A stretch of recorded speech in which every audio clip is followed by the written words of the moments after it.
Hi, this is Zach with the US Chartbreakers here at Zach's Traders Cafe for Wednesday, the 19th of October. Starting off with the S&P, which has failed below the 50-day moving average and also closed back below the old neckline support at 43.30. The 50-day line there, the blue line, around 43.96. Below 43.30 risks a retest, I suppose, of the early support of this month, 42.10 or so, and then maybe as low as the floor of that falling trend channel from the end of June at 41.90. But obviously, I'd like to see this market stay on the right side of 43.30.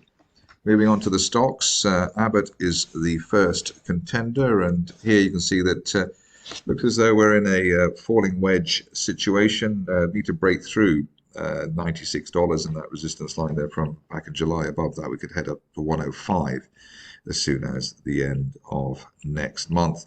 Good bullish divergence there in terms of the recent probes below $90 rather, and the higher RSI trace. So that bear trap looking good in terms of the price action, especially with that very strong candle that we had yesterday.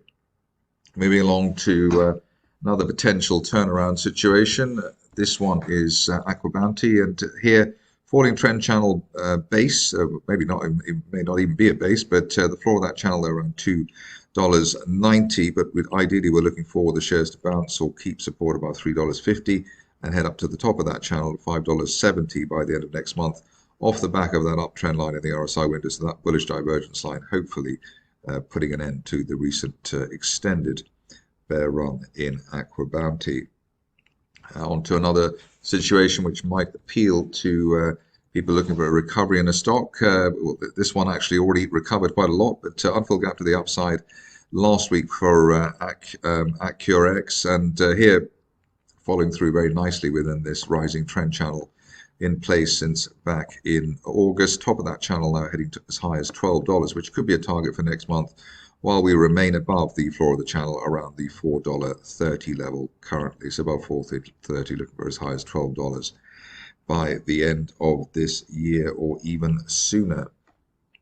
Next up is a stock maybe not quite as dramatic on the upside, but Biora is trying to rebound. Bullish divergence there going into the lower October lows. Like to see the shares remain on the right side of $2 now if they can. Then we're looking at the top of this falling wedge, which has been in place since back in July at $2.75, hopefully by the end of next month.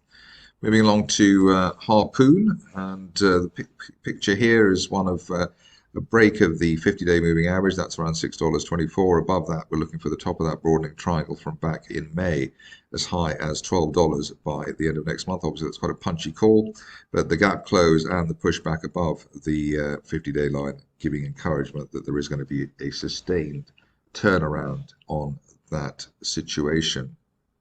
Next up, stock which I covered quite recently, but here we've got a potential break for Kintara to the upside through the 50-day line around $3.90 and above that resistance line there from the end of August, $3.90. Above that, looking for as high as $5.20 by the end of next month at the top of the range, basically the post-May range for the shares.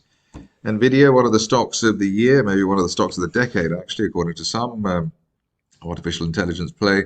Here we've got the shares, I suppose, trying to test the uptrend line there from back in June. That's, I think, a decent neckline for the stock, around $420. So don't really want to see that broken. If we break that, then there could be a test of the top of the gap that we had down to $370 back in May. So a bit of a crunch point there for Nvidia at the moment. Looked at Otonomo recently, and here you can see there's been some progress from the book for the bulls, breaking neckline resistance around the $4.40 area, and above that looking for the top of that rising trend channel base from June at $7.40 to be hit hopefully by the end of next month. Next stock is also looking encouraging in terms of the it's a rather strange pattern, but it's a bear trap gap reversal from below the July support around $3.60. Above $3.60, we're looking for as high as $10 by the end of next month. Obviously, a very volatile situation. We gapped up and then gapped down, but the 50-day line there near that or just below the $4 level looks as though it's got the support in place for the shares. One of yesterday's big rises was Spirit Aerosystems, rather, and here we've had unfilled gap through to the upside through the 50-day moving average at $18.90. Above that, we're looking for the top of the rising trend channel from back in August as high as $27 to be hit by the end of next month. The key here, though, is holding above the 50-day line and ideally holding above yesterday's low, just below $20. On to the last couple. The first one is one which I don't think we've looked at here before. An interesting setup in the sense that we've had this saucer reversal there on Sky Harbour. We've broken above neckline resistance around the $6 level and above $6, looking for $8.50 as soon as the end of next month at the top of a broadening triangle, which has been in place since back in April. So a nice turnaround there for the shares. Finishing off with one of the big names, maybe the biggest name, Tesla. Here, a bit like Nvidia, just the risk of a breakdown here. Wanted to see the shares on the right side of that uptrend line there from back in April, so around the $240 level. If we break back below it, then there's a risk of filling that gap down towards the 220 area by the end of next month or even sooner. So looking a little bit painful there for Tesla at the moment. Above 240, still have a chance of heading back to that July resistance line at $263. That's it from me today. More updates tomorrow.